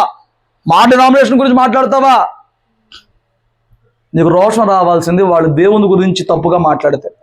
వాళ్ళు దేవుని వాక్యాన్ని తప్పుగా అర్థం చేసుకుంటుంటే, వాళ్ళు దేవుని మార్గాలను తప్పుగా అర్థం చేసుకుంటుంటే నీకు రోషం రావాల్సిన అప్పుడు. హల్లెలూయా. యేసే అన్నాడు, నీ మీద ఉన్న ఆత్మలో 70 మంది మీద ఉంచుతాను ఆ పాలు, వారికి కూడా భాగం ఇస్తాను, వాడిని పిలువు, పాలన గుడారం దగ్గర పిలువు, ప్రత్యక్ష గుడారం దగ్గర అని చెప్పినప్పుడు 70 మంది రాశాడు దేవుడి పేర్లు. అందులో 2 ఇంకా రాలా. వాళ్ళు పాలెంలోనే ఉన్నారు. వాళ్ళు దేవుని ఏర్పాటులో ఉన్నారు, పాలెంలో ఉన్నారు, గుడారం దగ్గర లేరు. ప్రవచిస్తున్నప్పుడు ఆ గుడారంలో వాళ్ళిద్దరు ప్రవచించడం వలన ఈ ప్రత్యక్ష గుడారం దగ్గర రాలేదు కాబట్టి ఒకటి పరిగెత్తుకుంటూ వచ్చాయా, ఇక్కడ ఉన్న వాళ్ళే కాదు అక్కడ కూడా 2 ప్రవచిస్తున్నారయ్యా అని చెప్పానంటే యెహోషువకి అది నచ్చలా. యెహోషువకి అది నచ్చలా. ఏమండి, ఈ రోజున ఎలాగ మారిపోయినాయి చెప్పనా? మన సంఘంలో ఇంకా 20 మంది, వాళ్ళు 60 మంది అయిపోయారంట. మనం ఇంకా ఈ మైకులే వాడుతున్నాం, వాళ్ళు ఆ మైకులు వాడుతున్నారంట. మనం ఇంకా యూట్యూబ్లోనే పెట్టాల, వాళ్ళు టీవీలోనే పెట్టేస్తున్నారంట వాక్యం. మనం ఇంకా ఒక స్టేరే గట్ల, వాళ్ళు 2 ఎకరాలు కొన్నారంట. ఏం కర్మరా బాబో, నీకు వాడిని చూసి రోషం పుట్టాలా?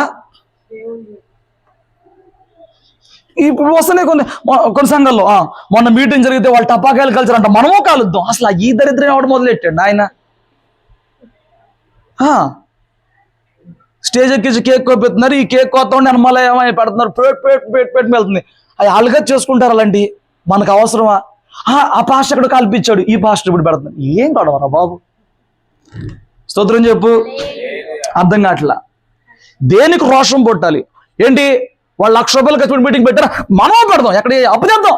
ఇదేం గొడవ నాయన? ఇదేంటి? ఇది ఇలాంటి రోషాలు ఏంటి? ఏంటి అది? నీకేమనిపిస్తుంది? ఛాలెంజా, కోపమా? ఆడి పెడతాడు, నేను పెట్టాలి ఫస్ట్, నేను చేయాలి ఫస్ట్. సమూయేలు ఏడుస్తా ఉన్నాడంటే ఎప్పటిదాకా? దేవుడు వచ్చి ఇంకెంతకాలం ఏడుస్తావు, వాడిని వదిలేశాను కదా, వాడి ప్లేస్లో ఇంకొని పెడతాను, నువ్వు ఎగరా బాబు ఏడమ్మాక అనేదాకా. ఎందుకు ఏడుస్తున్నాడు? కోపం వచ్చింది. ఎందుకు కోపం వచ్చింది? అంతటోడిని చేశాడే, గాడిదలు కాసుకునేవాడిని నా చేత అభిషేకం ఇప్పించి అంతటోడిని చేశాడే, వాడు ఇలాగ అయిపోయాడా?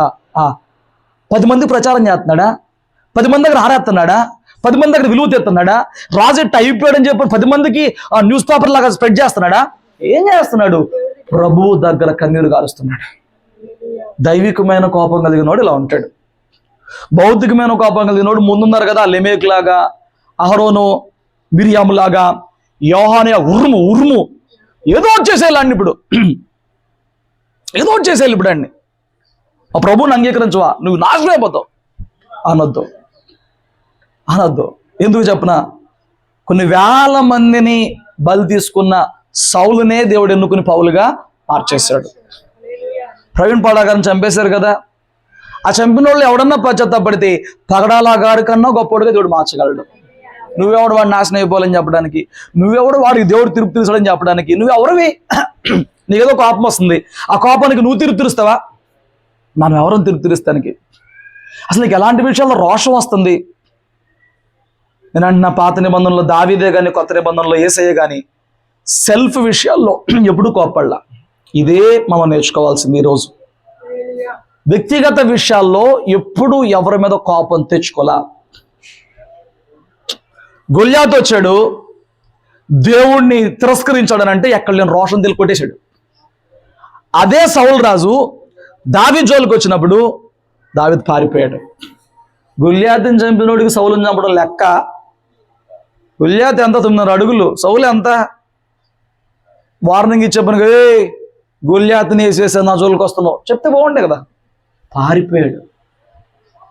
అతడు పారిపోయినప్పుడు 25 అధ్యాయం ఏదో ఒకటి కెలం ఏదో ఊరి పేరు ఉంటుంది, ఆ ఊరి మీదకి 23లో ఉంటుంది. ఆ ఊరి మీదకి ఎవరో వచ్చి పడితే రాజు కదా యుద్ధం చేయాల్సింది. దేవుడి దగ్గర అంటాడు, అయ్యా నేను వెళ్ళనా, యుద్ధం చేయనా? నేను వెళ్ళి యుద్ధం చెప్తే నా దేశాన్ని నువ్వు రక్షిస్తావా? కెయ్యిల మీద రక్షిస్తావని అడిగితే ప్రభు అంటాడు, నువ్వెళ్ళు, రాసున్నాడుగా ఆడో పని పనులాడు. తన మీదకి వస్తున్న సౌలుని ఏం చేయడు, దేశం జోలికి వచ్చే ఫిలిస్తీన్ మీదకి వెళ్ళి దండయాత్ర చేస్తాడు. నీకు అర్థమవుతుందా? దేశం దేవునిది, ప్రజలు దేవుని వారు. సౌలు అతడు వ్యక్తిగతంగా టార్గెట్ చేస్తున్నాడు. దావీదు జీవితం మొత్తం చూడు, వ్యక్తిగతంగా టార్గెట్ చేస్తే తప్పించుకున్నాడు, పారిపోయాడు. అన్నయ్య దేవుడు చూస్తున్నాడులే అన్నాడు. దేవుని జోలికి వచ్చారా? ఊరుకోలేదు. హల్లెలూయా. ఈ రాత్రి నేర్చుకోవాల్సింది అది. సంఘం పాడైపోతుంటే బాధ లేదు, సంఘంలో గొడవలు అవుతుంటే బాధ లేదు, సంఘంలో ఒకరినొకరు అపార్థం చేసుకుంటే బాధ లేదు. అసలు కొంతమంది అయితే సంఘంలో వాళ్ళే మొదలు పెడతారు. వారి పేరు వచ్చిందా ఎగిరేగిపోతాడు ఆకాశం దాకా. జీవము కలిగిన దేవుని సంఘం పాడైపోతుంటే చురకన్నా అనిపించదు నీకు. ఎక్కడో ఎవరో నీ పేరు ప్రస్తావిస్తే మెంటలు వస్తుందా? మెంటలో నీకు భౌతికమైన కోపమే తప్ప దైవికమైన ఆవేశం, దైవికమైన కోపము ఈ రోజుకి తెలియలేదు. హల్లెలూయా, స్తోత్రం చెప్పండి. దేనికోసం ఎక్కువ గాయపడాలి? దేనికోసం ఎక్కువ కోపావేశం కలిగి ప్రార్థన చేయాలి? ఈరోజు నేను జరగని తిట్టి వెళ్ళిపోతాను. నేను అంటాను 2-3 సంఘంలో కొంతమంది పరిస్థితులు బాగలేదని చెప్పని అదే రాత్రి ఆయనకు తెలిసినాయి. నేను తిట్టెళ్ళిందా ఆయనకి ఎక్కువ గాయం అనిపించిద్దా? ఇదిగో ఈరోజు సంఘం రాలేదే, వాడు సినిమాకి వెళ్ళాడు, ఎవరో ఒక పర్సన్. ఈరోజు ఒక సంఘం ఆవిడ మందు దాకా ఆవిడ పడిపోయాడు. ఈ 2 విషయాలు తెలిసినాయి. ఇంకెవరో ఏదో తప్పు చేశారు. ఈ విషయాలు హృదయానికి ఎక్కువ గాయం అనిపిస్తాయా? నేను అన్న మాటలకు గాయం అనిపిస్తాయా?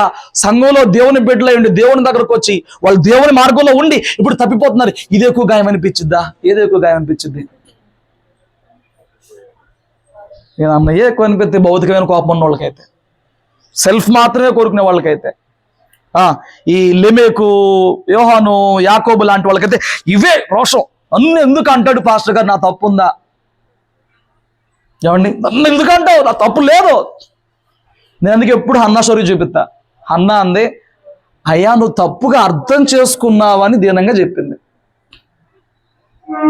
హన్నా ఏం చేసింది? దైవజనుడు తప్పుగా అర్థం చేసుకుని అరిచేస్తున్నప్పుడు అయ్యా నువ్వు తప్పుగా అర్థం చేసుకున్నావు.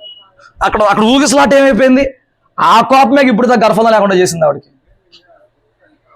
అర్థమైపోయిందిగా, ప్రార్థన మూలంగా వాళ్ళలో మార్పు వచ్చేసిందిగా, దినత్వం వచ్చేసింది కదా. ఇదే మునుపటి మనిషి అనుకో, మునుపటి మనిషి అయ్యి ప్రార్థన లేని మనిషి అనుకో, పాస్టర్ గారు అనంగానే రేగిపోయేది. కానీ ఇప్పుడు ప్రార్థనలో హృదయం అంతా కుమ్మరించుకుని దేవుని ఆత్మ మూలంగా దినత్వాన్ని సంపాదించుకుంది కదా. సేవకుడు సెల్ఫ్గా అన్నప్పుడే మందాగొచ్చావా అన్నప్పుడు అయ్యా నాకున్న దుఃఖాన్ని బట్టి, బాధను బట్టి నా ఆత్మను కుమ్మరించుకుంటున్నానయ్యా అని చెప్పింది. స్తోత్రం చెప్పు. నువ్వు అలాగ చెప్పగలవా సమాధానం? నువ్వు అలాగ రియాక్ట్ అవ్వగలవా? ఇన్నాళ్ళు దేవుని దగ్గరకు వస్తున్నావు, ఏ మాటకి ఎలా రియాక్ట్ అవ్వాలో కూడా ఆ జ్ఞానం కూడా రావట్లేదా? భౌతికమైన కోపంతో నువ్వు జీవిస్తున్నావా? దైవికమైన కోపంతో నువ్వు జీవిస్తున్నావా? దేంతో జీవిస్తున్నావు? యేసయ్య భూలోకంలో ఉన్నప్పుడు 2 సార్లు దేవాలయానికి వెళ్ళాడు. నేను అంటున్నాను, ఆయన దెయ్యాలు పట్టినోడు అన్నప్పటికీ ఏమనలా. ఏమండి, ఆయన్ని ఎంత హేళన చేసినా ఏమనలా. దేవాలయం జోలికి వచ్చినప్పుడు మాత్రం ఆయన కొరడాలు చేసి కొరడాలతో కొట్టాడు. బల్లలు, రోకలు అన్ని చల్లాచెదురు చేశాడు కొరడాతో. ఎందుకు? నా మందిరం ప్రార్థన మందిరం, మీరు దాన్ని పాడు చేస్తున్నారు. దేవుని కోపం ఎప్పుడు వచ్చింది? సంఘం పాడైపోతుంటే, వ్యక్తి పాడైపోతుంటే ఆయన కోపం వచ్చింది. ఆయన టార్గెట్ చేసినప్పుడు ఆయనకి ఎక్కడా కోపం రాలా. స్తోత్రం చెప్పు. మనం నేర్చుకోవాల్సిన పాఠం కూడా అదే. ఈ రాత్రి నేను ఎవరైనా టార్గెట్ చేశారా, నువ్వు ప్రార్థన చేయి. ఎవరన్నా సంఘానికి గాయం కలిగిస్తున్నారా, ఎవరన్నా దేవుడికే గాయం కలిగిస్తున్నారా, నువ్వు దుఃఖంతో ప్రార్థన చేయి. హల్లెలూయా. నీ గురించి చేసే ప్రార్థన ఒకరోజు అయిపోలయ్యా, వాళ్ళను శోధిస్తున్నారు, వేధిస్తున్నారు, ఏం చెప్పుకున్నారు, రెచ్చగొడుతున్నారు, ఉడికిస్తున్నారు, ఇంకా ఏదో చేస్తున్నారు, వాళ్ళ విషయంలో నాకు సహనం దయచేయి. నువ్వు ప్రార్థనలో జయించాలి. ఇంకెవరి గురించి అయినా విషయమైనప్పుడు నువ్వేం చేయాలంటే, అది కోపం తెచ్చుకుని ఆడో పనికిమాలాడు, ఆడు నాశనం అయిపోతాడు, పోనీ ఆడు కర్మ. సమయాలు ఎందుకు తీసేలేదు అలాగా? దేవుడు చెప్పాడు, నేను ఇంకా రాజు కొనసాగించను అని చెప్పి. ఈయన ఇంకా ఎందుకు ప్రార్థన చేస్తున్నాడు? దేవుడు ఏమన్నా కనికర పడతాడేమో అని. హల్లెలూయా. ఎదుటి వ్యక్తి మీద దేవుడు కనికర పడతాడేమో అని చెప్పని దుఃఖము కార్చే స్థితి నీకుందా? యోహాను సువార్త 2:13 యూదుల పస్కా పండుగ సమీపింపగా యేసు యెరూషలేమునకు వెళ్ళి దేవాలయములో ఎడ్లను, గొర్రెలను పావురమును అమ్మువారిని ఆ, రూకలు మార్చువారును కూర్చుండుట చూచి ఆ, రాళ్లతో కొరడాలు చేసి ఆ, గొర్రెలను ఎడ్లనన్నిటినీ దేవాలయములో నుండి త్రోలివేసి ఆ, రూకలు మార్చువారి రూకలను చెల్లివేసి ఆ, వారి బలలను పలదూసి ఆ. పావురములు నమ్మువారితో వీటిని ఇక్కడి నుండి తీసుకుని పొండి. నా నా తండ్రి ఇల్లు వ్యాపారపు ఇల్లుగా చెయ్యకుడి. ఎందుకు కోపం వచ్చిందంట? నా తండ్రి ఇల్లు వ్యాపారం. రోజు సేవంత వ్యాపారం అయిపోయిందండి. మనం పిచ్చి వాళ్ళలాగా అలాంటి చోట్ల ఉంటే, అలాంటి ఆనందాల్లో ఉంటే బాగుండని కోరుకుంటాం తప్ప, ఇది తప్పు కదా అని చెప్పని దాని విషయంలో కోపం తెచ్చుకుని ఇలాంటి వాళ్ళు మార్చిపోవని ప్రార్థన చెయ్యం. మొన్న రీసెంట్గా లాస్ట్ ఇయర్ ఎక్కడో చూశాను, ఏమండి, ఆ క్యాలెండర్ లేపించింది కూడా విశ్వాసులే. పాస్టర్ గారు ₹1 ఖర్చు పెట్టలా. ఇప్పుడు ఈ క్యాలెండర్ల గురించి మాట్లాడతాడు. ఈ మొదటి 3 నేను వేలం వేస్తాను, వేలంలో కొనుక్కుని మీ ఇంట్లో పెట్టుకుంటే ఆశీర్వాదం అంట. ఏ చూసారా? వీడియో పెట్టాను కదా గ్రూప్లో కూడా, చూసారా? దానికి ఒక పెద్ద ఆయన్ని సపరేట్ క్యాండిడేట్ అనమాట, ఈ ఆలం పాడేవాడు. ఇప్పుడు ఆయన వచ్చి చెప్తున్నాడు మొదటి పాట 5 ఏళ్ళ నుంచి అంటున్నాడు. అది 38 ఏళ్ళకే వెళ్ళిందండి. ఒక్క క్యాలెండర్ అండి, ఆ గోడ తెలియచ్చే క్యాలెండరు. ఇలాంటి ఆటికి ఎంత ఇంట్రెస్ట్ ఉంటుందో కొంతమందికి, ఎంత ఆసక్తి ఉంటుందో కొంతమంది. ఆశీర్వాదం. మొన్న ఎక్కడో ప్రార్థనకి వెళ్ళి వస్తున్నాను, మొన్న సీజన్ జరిగింది కదా, అలా స్వీట్ చేసి పెట్టి అక్కడ ఆడుతున్నారు. 25, 30, 40, 50 వెళ్ళిపోతుంది అది. వాళ్ళకంటే అది ఉందండి, వాళ్ళకంటే ఆ విశ్వాసం ఉంది. ఆ స్వీట్ కొనుక్కుంటే ఆ దేవుడి దగ్గర పెట్టారు. మన క్యాలెండర్లో ఏముందండి? జనాల్ని ఎర్రోళ్ళని చేసి, జనాల్ని పిచ్చోళ్ళని చేసి దేవుని సంఘమును వ్యాపారంగా మారుస్తున్నారు. అలాంటివి చూసినప్పుడు నీ కోపం రావాలి. కోపం వచ్చేది కొట్టేసి రమ్మని కాదు, ప్రార్థన చెయ్యాలి. ఇలాంటి వాటి విషయంలో రోషం పుట్టాలి. కానీ యెహోషువకు రోషం ఎక్కడ పుట్టింది? వాళ్ళు అక్కడెందుకు ప్రవచిస్తున్నారు? నీ దగ్గరకు వచ్చి నీ దగ్గర ఉంటేనే ప్రవచనం చేయాలి. మోషే అన్నాడు, యెహోషువ, నా నిమిత్తం నీకు రోషం వస్తుందా? సేవకుడి గురించి నీకు రోషం రాకూడదు. సేవకుడి కోసం ప్రార్థన చేయి, ఓకే. మా అయ్యగారు అన్నారు, వాళ్ళంతా తేలుస్తాం, వాళ్ళ సంగతి తేలుస్తాం. ఏమండి, ఒక పెద్ద ఆయన ఉన్నాడు, ఆయన గురించి ఒక చిన్న ఆయన ఏం చెప్పాడంటే, ఆయన బోధ సరిగా లేదు, ఆయన క్రియలు సరిగా లేవు అని చెప్పి యూట్యూబ్లో వీడియో పెట్టాడు. ఆ భక్తులు ఉన్నారే, ఆ పాస్టర్ గారి భక్తులు, ఈయన మీద కేసు వేసి, కోర్టులో వేసి, పరువునష్టం దావేసి అంత రచ్చ చేస్తారనండి. మరి బైబిల్ కాల్ చేస్తున్నారుగా. సగటున సంవత్సరానికి 4 నుంచి 5,000 మంది క్రైస్తవులు చంపేస్తున్నారు ఇండియాలో. భక్తులు చచ్చిపోతున్నారుగా, చర్చిలు తగలబెట్టేస్తున్నారుగా, సేవకుల మీద దాడులు చేస్తున్నారుగా, సంఘాల మీద దాడులు చేస్తున్నారుగా. అప్పుడు చీయం కూట్టినట్టు కూడా ఉండదే, అప్పుడు ఒక మాట కూడా అందరే, అప్పుడు రోషం రాదే, ప్రార్థన చేద్దాం లాంటి వాళ్ళ కోసం చెప్పిన కూటమి బెటరే. పాస్టర్ గారిని అంటే మాత్రం రోషం వచ్చిందే. ఏమండి, ఈ రాత్రి నేను అంటున్నాను, మన కోపమును మలిచే మార్గం ప్రార్థనే. హల్లెలూయా. కోపాన్ని మలిచే మార్గం ప్రార్థనే. కోపానికి మూలమైన ఆ బాధను పరిష్కరించడానికి మార్గం చూపించేది ప్రార్థనే. సమయంలాగా ఉండు, దావీదులాగా ఉండు, యేసే చూపించిన మార్గంలో ఉండు తప్ప లెమేకులాగా ఉండొద్దు. బాధ కలిగిందని ఆయన చంపేశాడంట. మిర్యామహరోన్లాగా ఉండొద్దు. వాళ్ళు సేవకుడి మీద, దేవుని ఎంపిక మీద కూడా ప్రచారం చేస్తారు, విరోధంగా మాట్లాడారు. తీర్పు తప్పించుకున్నారా? తీర్పు తప్పించుకోలేవు. ఒక వ్యక్తి మీద నీ కోపాన్ని ప్రదర్శించిన తర్వాత, మాటలతో కావచ్చు, చేష్టలతో కావచ్చు, దేవుని కోపను తప్పించుకోలేవు. కోపడండి, పాపం చేయొద్దు. కోపం ప్రదర్శించే మార్గం తెలుసుకో, కోపం మలుచుకునే మార్గం తెలుసుకో. నిర్నిమిత్తంగా కోపడితే, ఏమన్నా వృధాగా కోపడితే, అనవసరం కోపడితే దేవుడు అంట లెక్క అడుగుతాడంట. దేవుడు అంట సభలో పెడతాడంట. దేవుడు అంట నరకంలోనే వేసేస్తాడంట. హల్లెలూయా. అందుకే నేను ఇంకొక మాట చెప్పి ముగించే ప్రయత్నం చేస్తాను. ఒకసారి రోమీలకు రాసిన పత్రిక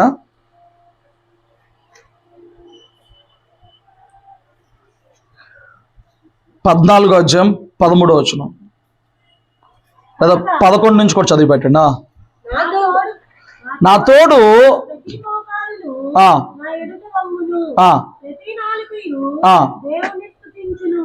అని ప్రభువు చెప్పుచున్నాడు అని వ్రాయబడి ఉన్నది కనుక మనలో ప్రతివాడును తన్ను గూర్చిన దేవునికి తీర్చుకొనవలెను. ఆ, కాగా ఆ. మనం ఇక మీదట ఒకనికొకడు తీర్పు తీర్చకుందుము.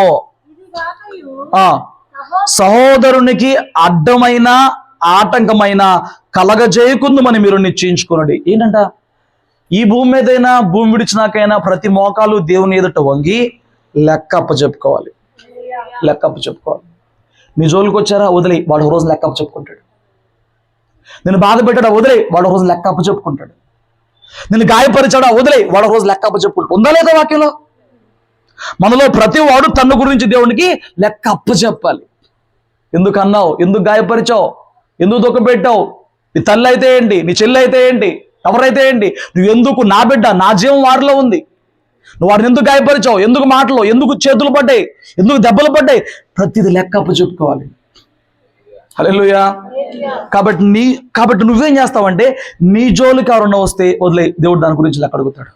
కానీ ఒక వ్యక్తి సౌలులాగా దేవుని ఆజ్ఞను పాటించకపోతుంటేనో, ఒక వ్యక్తి సంఘానికి నష్టం కలిగిస్తుంటేనో, ఒక వ్యక్తి సంఘంలో ఉన్న మంచి వాతావరణం పాడు చేస్తుంటేనో, దేవుని మందిరాన్ని పాడు చేస్తుంటేనో, యేసీకి ఇక్కడ కోపం వచ్చిందే, సమూయేలుకి అక్కడ కోపం వచ్చిందే, అలాంటి కోపం తెచ్చుకుని ప్రార్థన చేయి.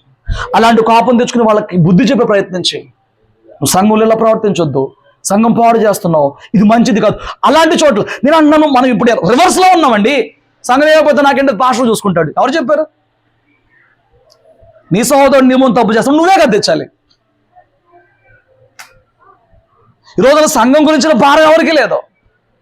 ఒక ఆత్మను ఎలాగైనా పట్టుకుని వారి సంఘానికి ఉపయోగపడేలాగా చెల్లని తప్పని ఎవరికీ లేదు. ఇంకా ఆటంకపరిచేస్తున్నాం. అందుకే అన్నాడు, మనమిక మీదట ఒకరికొకరు తీర్పు తీర్చొద్దు, ఇది కాక సహోదరులకి అడ్డమైన ఆటంకమైన కలగజేయొద్దు. సహోదరులకి అడ్డం అవ్వద్దు. నువ్వు వ్యక్తిగత కోపాలతో, వ్యక్తిగత ద్వేషాలతో, వ్యక్తిగతమైన పగలు తీర్చుకుంటూ సంఘాల్లో ఉండొచ్చు. ఇవి ఒక శరీరంగా ఉన్నాం కదా. నేను అంటున్నాను, వాళ్లే కాదు, నువ్వు లెక్క చెప్పుకోవాలి. ఇలాంటి పర్సనల్ గ్రిడ్ పెట్టుకుంటే, ఇలాంటి వ్యక్తిగతమైన ఆవేశాలు పెట్టుకుంటే, వ్యక్తిగతమైన కోపావేశాలు పెట్టుకుంటే, వారే కాదు, నువ్వు కూడా లెక్క చెప్పుకోవాలి. నీ గురించి కోపించి, నీ గురించి నిన్ను ఎవరన్నా బాధ పెట్టారా, నీ కోపము సూర్యుడు అస్తమించులో వెళ్ళిపోవాలి. ఎవరన్నా దేవుణ్ణి బాధ పెట్టే పనులు చేస్తున్నారా, నువ్వు కోపంతో ప్రార్థన వాళ్ళు సరయ్యేదాకా చేయాలి, దేవుడు చాలనేదాకా చేయాలి. హల్లెలూయా. అలా ఎవరైతే ప్రార్థనలో ఇతరుల గురించిన పరిస్థితుల కోసం కన్నీరు గార్చేవాళ్ళలాగా ఉంటారో, వాళ్ళు భౌతికమైన ఉద్రేకమైన కోపాన్ని చూపించకుండా దీర్ఘశాంతంలో నడిపించబడతారు. హల్లెలూయా. ఈ స్థితి ఎప్పటికి వచ్చింది? నేను ముగింపుకు వస్తున్నా. ఈ స్థితి ఎప్పుడు వచ్చింది నీకు? మన కోపాన్ని మళ్ళించాలి. నీ కోపాన్ని మళ్ళించే మార్గం ప్రార్థన. నీ కోపాన్ని మళ్ళించుకునే మార్గం ప్రార్థన. సూర్యుడు అస్తమించేదాకా ఉండొద్దని చెప్పాడు కాబట్టి ఎవరైనా తొక్క పెడితే ఆ రోజు ప్రార్థన చేసి వదిలేయాలి, ఇంకా అయిపోయింది దాని గురించి. వాళ్ళు లెక్క చెప్పుకుంటారు. కానీ ఎవరన్నా దేవుణ్ణే తొక్క పెడితే, దేవునికే గాయం కలిగిస్తే, దేవుడు వారిని సరిచేసేవారు కన్నా, దేవుడిని నాపమనేవారు కన్నా ఆ రోషముతో నువ్వు ప్రార్థన చేయాలి. దేవుని సంఘం పాడైపోతుంటే ప్రార్థన చేయాలి. దాని గురించి కంటిన్యూ చేయాలి ప్రార్థన. హల్లెలూయా. మీరు యేసే జీవితం మొత్తం చూడండి. పర్సనల్గా ఆయన జోలికి వెళ్ళినప్పుడు ఆయన ఎవరినే అనలా. ఎప్పుడైనా ఎవరైనా చెప్పించాడా? వీళ్ళని అంటున్నాడు, మీరు ఎట్టి ఆత్మతో వచ్చారా నాయన? నేను ఆత్మను రక్షించడానికి వచ్చాను, మీరు నాశనం చేస్తారంటారేంటి? నాశనం చేయడానికి కాదు మనం ఉంది. కొంతమంది అంటారు, నా జోలికి వచ్చాడుగా, ఆడికి నువ్వెవరో తీర్పు, అదే అన్నాడు, తీర్పు తీర్చొద్దు చెప్పాడు. అక్కడ ఏమన్నాడు కింద వచనంలో, మనం ఎవరికీ తీర్పు తీర్చొద్దు. నువ్వెవరు చెప్తున్నావు? ఆడు దేవుడి దగ్గర క్షమాపణ అడిగాడేమో, నువ్వెవరు చెప్తావు అడుగు అయిపోతాడు, ఏదో చూస్తాడు, ఏదో చేస్తాడు, నువ్వెవరివి? కాదు. నీకెవరి మీద ఉన్న కోపం వచ్చిందా, దాన్ని మలుచుకో. సూర్యుడు అస్తమించేలోపే పోగొట్టుకో. దేవుని నీతి నెరవేర్చడానికి ఆ కోపాన్ని విడిచిపెట్టు. కానీ దైవికమైన ఒక రోషమును, కోపమును కలిగి ఉండు. ఎవరు సౌలులాగా పాడైపోతున్నారో వారి కోసం కోపావేశాలతో ప్రార్థన చేయి, దేవుడినితో మాట్లాడతాడు. ఎవరు సంఘానికి తలకాయ నొప్పిగా ఉన్నారో, ఎవరు సంఘాన్ని పాడు చేసే వరకు ఉన్నారో వారి కోసం ప్రార్థన చేయి. అవసరమైతే వారి మీద గద్దించు. హల్లెలూయా. భౌతికమైన కోపాన్ని విడిచిపెట్టి దైవికమైన రోషంతో నింపబడదాం. కోపాన్ని మలుచుకుని ప్రార్థనగా మార్చుకుందాం. దీర్ఘశాంతంతో నింపబడదాం. అట్టి కృప, అట్టి భాగ్యం ఈ రాత్రి వాక్యం ప్రతి ఒక్కరికి దేవుడు తన ఆత్మ మూలముగా సహాయం దయచేయునుగాక.